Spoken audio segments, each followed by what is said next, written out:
आयुष, आयुष। जी कहिए बड़े भैया। आयुष तो अभी नहा रहा है। देख आंचल बहू, मैं आयुष के लिए स्कूटर लाया हूँ।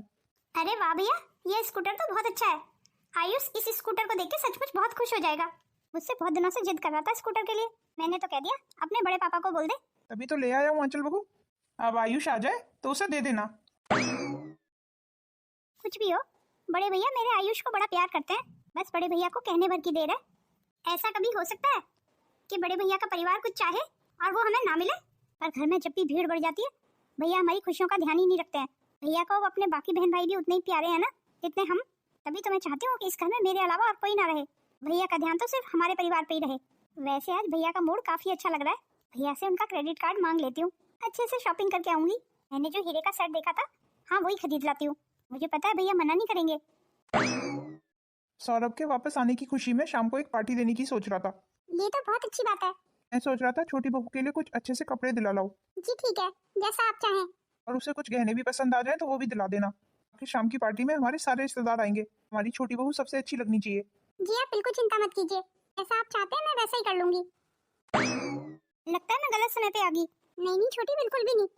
बता क्या काम है? वो भाभी मुझे भैया का क्रेडिट कार्ड चाहिए। शाम की पार्टी के लिए कुछ गहने लाना चाहती हूँ। छोटी तेरे पास तो बहुत सारे गहने हैं, और गहने लाके क्या करना है?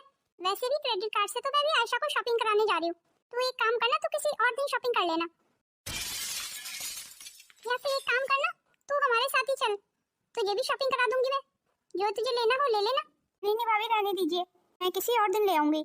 आज तो आप आयशा को ही शॉपिंग करा देना। ठीक है, तेरी जैसी मर्जी। कहीं आंचल को कोई बात बुरी तो नहीं लगी? नहीं, इसमें बुरा लगने की क्या बात है? वैसे भी आंचल के पास साड़ियों और गहनों की कोई कमी नहीं है। वो तो आए दिन शॉपिंग करती रहती है। चलो तो तुम जाओ और आयशा को शॉपिंग करा दो। बस इसी बात का डर था मुझे, और यही हो गया। अगर आयशा इस घर में नहीं होती तो भैया अपना क्रेडिट कार्ड मुझे दे देते। पर अब तो आयशा भी इसी घर में रहेगी। भैया भाभी को उसकी तरफ से भी अपनी जिम्मेदारी पूरी करनी होगी, और यही मैं नहीं चाहती हूँ।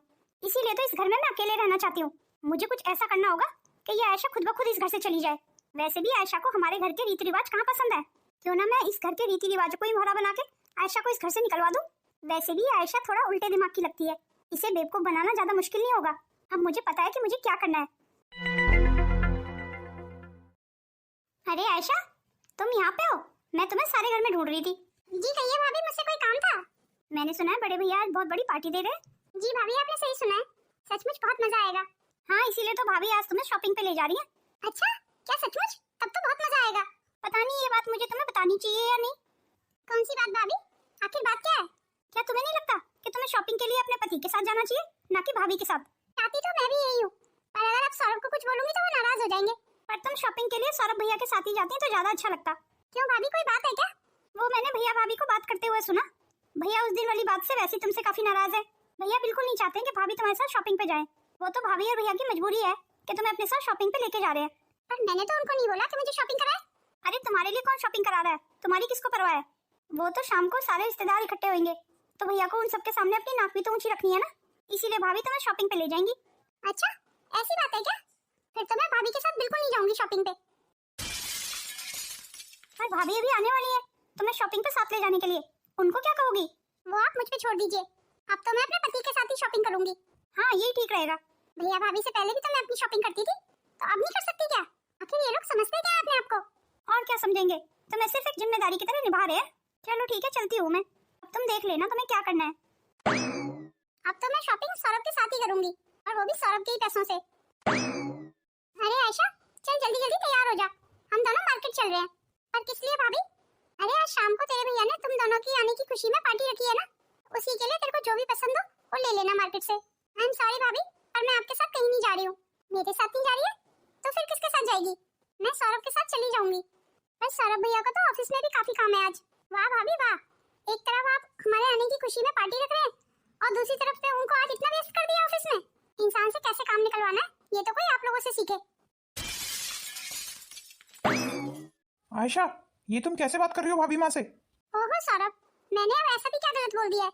मैं अब मार्केट तुम्हारे साथ जाना चाहती हूँ तो इसमें क्या बुराई है? अब तुम इतना तो कमा ही लेते हो ना कि मेरे लिए कपड़े दिला सको। इस घर में कोई भी मेरा तेरा नहीं है, सब हमारा है। अब तुम्हें शॉपिंग भाभी माँ कराए या मैं कराऊं, एक ही बात है। तुम्हारे लिए होगी एक बात, और मेरे लिए कोई एक बात नहीं है। तुम्हें अगर मुझे शॉपिंग पे लेके जाना है तो ठीक है, नहीं तो मैं शॉपिंग ही नहीं करूंगी। इन्हीं कपड़ों सामने आ जाऊंगी। अब तुम देख लो तुम्हें क्या करना है। कोई बात नहीं है देवर जी, अगर आयशा तुम्हारे साथ मार्केट जाना चाहती है तो यही सही, आयशा को जो भी पसंद है सब दिला देना उसे। मेरी देवरानी आज पार्टी में सबसे अच्छी लगनी चाहिए। थैंक यू सो मच भाभी। अरे इसमें थैंक यू की क्या जरूरत है, मैं थैंक यू इसलिए कह रही हूँ कि कम से कम मेरे इतने खास दिन की शॉपिंग के लिए आप मेरे साथ नहीं जा रही हैं, मैं अपने पति के साथ शॉपिंग करूंगी।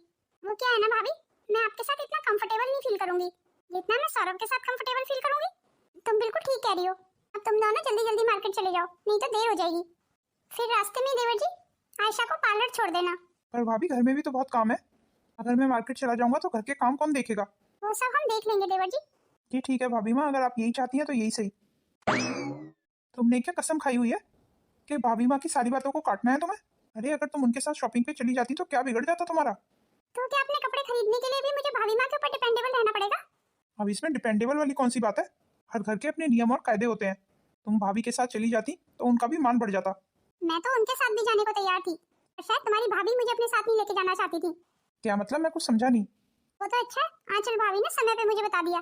तुम्हारी भाभी मुझे मार्केट लेके तो जा रही थी, पर बिना मन के। कुछ दिन वाली बात से तुम्हारे भैया और भाभी अभी तक मुझसे नाराज हैं। वो तो सिर्फ समाज में उनकी नाक बनी रहे, इसीलिए मुझे शॉपिंग पे लेके जा रहे थे। नहीं तो उन्हें कोई मुझसे प्यार फ्यार नहीं है। ये तुम क्या कह रही हो? तुम्हें किसने बताया ये सब? आंचल भाभी ने। तुम्हारे भैया और भाभी अकेले कमरे में बात कर रहे थे, आंचल भाभी ने सुन लिया। पर भैया और भाभी ऐसे तो नहीं है। शादी के बाद अक्सर रिश्ते बदल जाया करते हैं, इसीलिए मैं तुमसे कह रही हूँ हम अपना कहीं अलग बंदोबस्त कर लेते हैं।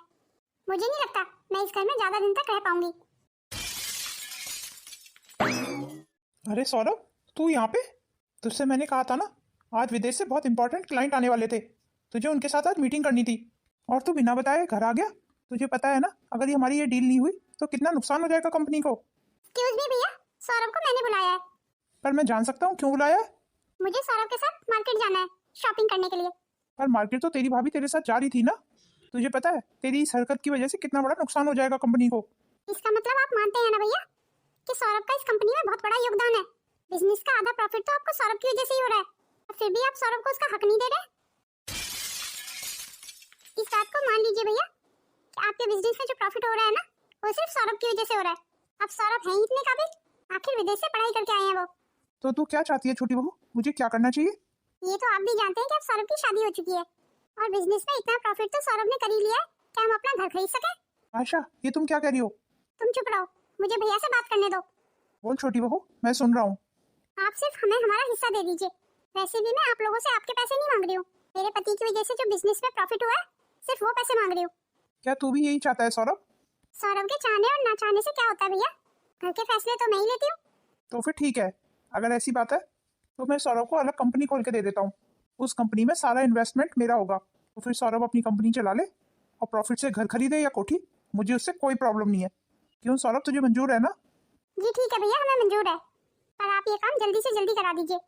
और मुझे पता है मेरे पति बाहर से डिग्री लेके आए हैं, बिजनेस की ऊंचाइयों को छूने से उन्हें कोई नहीं रोक सकता। भगवान करे ऐसा ही हो। ये तुमने क्या कर दिया? भैया कितना दुखी हो गए हैं। तुम्हारे भैया दुखी तुम्हारे इस घर से जाने से नहीं, बल्कि तुम्हारे ना होने से जो उनके बिजनेस में लॉस होगा उसके लिए दुखी हो रहे हैं। हाँ शायद तुम ठीक कह रही हो। ये बात तो हकीकत है कि जब से मैं भैया के बिजनेस से जुड़ा हूँ मैंने कंपनी को बहुत फायदा कराया है। शायद इसीलिए भैया दुखी हैं कि मेरे इस कंपनी से जाने से उनकी कंपनी को लॉस हो जाएगा। शुक्र है अब तुम्हें मेरी बात समझ आ रही है, यही तो मैं तुम्हें हमेशा समझाने की कोशिश करती थी। अरे अब तो विदेश से डिग्री लेके आए हो, कोई मजाक बात थोड़ी है। और तुम देखना भैया तुम्हें इस घर से जाने नहीं देंगे। बस अब हमें हर हालत में इस घर से निकलना होगा, तभी तो तुम अपने आप को साबित कर पाओगे। पर भैया मुझे इस घर से क्यों नहीं जाने देंगे? क्योंकि तुम्हारे भैया को इस बात का कहीं ना कहीं डर होगा कि तुम्हारी कंपनी भैया की कंपनी से आगे ना निकल जाए। अगर ऐसी बात है तो अब तो मैं इस घर में बिल्कुल नहीं रहूंगा। हम दोनों अपने रहने का इंतजाम और कहीं कर लेंगे। मैं नहीं जानता था कि भैया की सोच इतनी छोटी होगी कि वो अपने आगे और किसी को बढ़ता हुआ देख ही नहीं सकते। अब तो मैं अपने आप को जरूर साबित करके दिखाऊंगा। उनके बिना भी मैं बहुत कुछ कर सकता हूँ।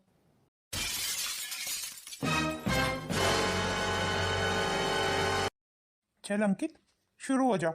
मोहिनी, मोहिनी। क्या हुआ जी आपको? आप इतना परेशान क्यों हैं? क्या बताऊँ मोहिनी, अब बात ही कुछ ऐसी है। अरे ऐसी क्या बात है, बताइए ना, मेरा दिल बहुत घबरा रहा है। मैं तो तुम्हें बता भी नहीं सकता। नहीं नहीं, ये बात मैं तुम्हें नहीं बता सकता, तुम खामखा परेशान हो जाओगी। पर आपको मेरी कसम है। नहीं नहीं मोहिनी, मुझे अपनी कसम मत दो। भगवान के लिए बताइए ना, क्या बात है? मुझे लगता है इस जन्म में मैं बेटे का सुख कभी नहीं देख पाऊंगा। पर आप ऐसा क्यों कह रहे हैं? क्या है ना, इतने दिनों से हमारे घर में कोई औलाद नहीं आ रही है, तो मैं अपने टेस्ट कराने गया था। कमी मुझ में ही है मोहिनी। ये आप क्या कह रहे हैं? हमारी बुलबुल अब अकेली रह जाएगी। तो क्या इसका कोई इलाज नहीं है? इलाज तो है, पर बहुत महंगा है, मेरी औकात से बाहर है। भला मैं 20-30 लाख रुपए कहाँ से लाऊं? तो क्या 20-30 लाख रुपए देने से आपका इलाज हो जाएगा? मेडिकल साइंस ने आजकल बहुत तरक्की कर ली है। डॉक्टर ने गारंटी ली है कि अगर हम 20-30 लाख रुपए दे देंगे तो वो मेरा ऑपरेशन कर देंगे और उसके बाद मैं बाप बन सकता हूँ। तो आप चिंता मत कीजिए, पैसे का इंतजाम मैं कर दूंगी। आप तो बस अपने ऑपरेशन की तैयारी कराइए। नहीं नहीं, तुम भैया से पैसे मत मांगना। भैया क्या सोचेंगे हमारे बारे में। मैं नहीं चाहता मेरी वजह से तुम्हें अपने भाई के सामने शर्मिंदा होना पड़े। और अगर भैया ने पैसे देने से मना कर दिया तो? नहीं नहीं भैया, हमें पैसे दे देंगे। मैं खुद जाऊंगी भैया से पैसे लेने। और फिर भी भैया ने पैसे नहीं दिए तो फिर मैं भैया से अपना हिस्सा मांग लूंगी। अब आएगा असली मजा। मोहिनी अपने भैया से पैसे मांगेगी और कारण भी बता नहीं पाएगी, और जाहिर सी बात है उसका भैया उसे पैसे क्यों देने लगा। फिर मोहिनी अपना हिस्सा मांग लेगी। मैं भी तो यही चाहता था। क्या बात है अंकित, कभी कभी तेरा दिमाग भी काम कर जाता है। मैंने तो कभी नहीं सोचा था मेरा भाई मुझसे अलग होने के लिए सोचेगा। आप ज्यादा परेशान मत होइए, कहीं आपकी तबीयत ना बिगड़ जाए। मैं तो हमेशा से यही चाहता था कि हम बहन भाइयों का आपस का प्यार कभी खत्म ना हो, पर आखिरकार रिश्तों में आज दरार पड़ी गई। आखिर कहाँ कमी रह गई मेरे प्यार में, जो मेरा भाई मुझसे अलग होना चाहता है। तो आप उनकी इस ख्वाहिश को पूरा मत कीजिए ना। क्या मतलब? मैं कुछ समझा नहीं। मतलब यही कि वो घर मांग रहे हैं ना अलग रहने के लिए, आप उनको साफ साफ मना कर दीजिए। जब उनके पास घर खरीदने के लिए पैसे ही नहीं होंगे तो वो इस घर को छोड़ के जाने की सोचेंगे भी नहीं। क्या सचमुच वो यहाँ रुक जाएगा? मुझे तो ऐसा ही लगता है। शायद तुम ठीक कह रही हो, अब मैं यही करूंगा। अरे मोहिनी, तो अचानक से? जी भैया, मुझे कुछ पैसों की जरूरत थी। कितने पैसों की जरूरत थी? भैया 30 लाख रुपए चाहिए मुझे। और इतने पैसों का क्या करेंगी आप दीदी? वो मैं आपको नहीं बता सकती भाभी। कहीं आपको ये पैसे जीजा जी को तो नहीं देने हैं? उससे आपको क्या मतलब है भाभी? अब पैसे मैं लूं या अंकित ले, बात तो एक ही है। नहीं दीदी, बात एक नहीं है।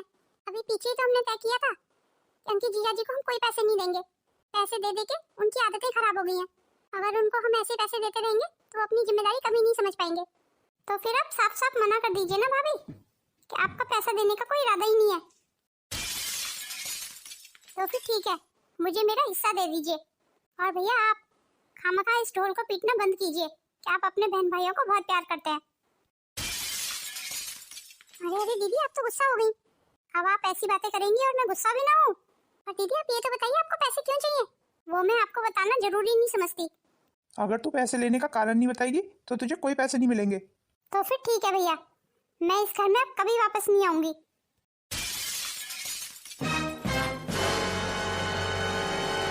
मोहिनी मेरी बहन, रुक जा। तुझे जितने पैसे चाहिए ना मैं दे दूंगा, पर मुझसे ऐसे नाराज होके मत जा। तुमने देखा ना, मेरी बहन मुझसे नाराज होके चली गई। आप परेशान मत होइए, सब ठीक हो जाएगा। उधर मेरा भाई भी मुझे छोड़ के चला जाएगा। कोई आपको छोड़ के कहीं नहीं जाएगा, सब आपके पास ही है। आज मैं बिल्कुल अकेला हो गया। भगवान ना करे आप कभी अकेले हो। आप ऐसा क्यों कह रहे हैं? हम सब आपके साथ हैं। भाभी बिल्कुल ठीक कह रही हैं भैया, हम सब आपके साथ हैं। तूने देखा नहीं, मोहिनी चली गई, उधर सौरभ भी जाने को तैयार है। मोहिनी दीदी ऐसी बातें क्यों कर रही हैं? ये तो मुझे भी समझ नहीं आया। पर हो ना हो, यहाँ पे भी अंकित जीजा जी का ही दिमाग काम कर रहा होगा। ये भी अंकित जीजा जी का पैसे निकलवाने का कोई नया तरीका होगा। आपको कोई जरूरत नहीं है पैसे देने की। आप सारे रिश्तों को बांधने का ठेका आपने ही नहीं ले रखा। कुछ तो हम सबकी भी जिम्मेदारी है ना भैया, इसलिए आप अपने आप को संभालिए।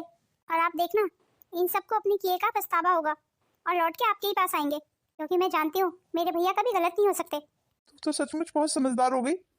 तू तो मेरा साथ नहीं छोड़ेगी ना? कभी भी नहीं भैया, क्योंकि मैं जानती हूँ मेरे भैया दुनिया के सबसे अच्छे भैया हैं। अब तो आपने सुन लिया ना, अब थोड़ा सा आपको भी सख्त होना पड़ेगा। ज्यादा लचीलापन भी ठीक नहीं है। शायद तुम दोनों ठीक कह रही हो। इन सबको सही रास्ते पे लाने के लिए थोड़ा सख्त मुझे भी होना पड़ेगा।